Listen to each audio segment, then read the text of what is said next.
کہ جناب جو ہے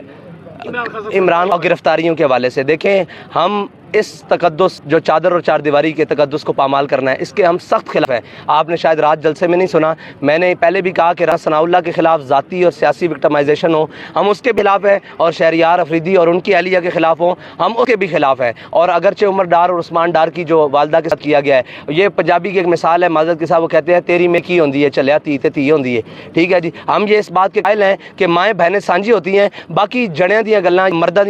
مردوں کی لڑائی جو ہے وہ میدان میں ہوتی ہے، گھروں تک نہیں جاتی، جو گھروں تک جائے وہ مرد نہیں ہوتا، بس یہ ہماری بات ہے۔ اور لوگ کہتے ہیں کہ جناب آپ تربیت کریں، میں یہ سمجھتا ہوں ہمارے سارے اداروں کی اس میں ایجنسیز ہیں، اس میں پولیس ہے، ان کی تربیت ہونی چاہیے کہ وہ جب بھی کسی کے گھر میں جائیں اس کی عزت کا خیال ضرور کریں۔ وہ گھر اگرچہ نون کے والے کا ہو، پی ٹی آئی والے کا ہو، پیپلز پارٹی والے کا ہو، جماعت اسلامی والے کا ہو، تحریک لبیک والے کا ہو، یا کسی بھی پاکستانی کا گھر ہو، خواتین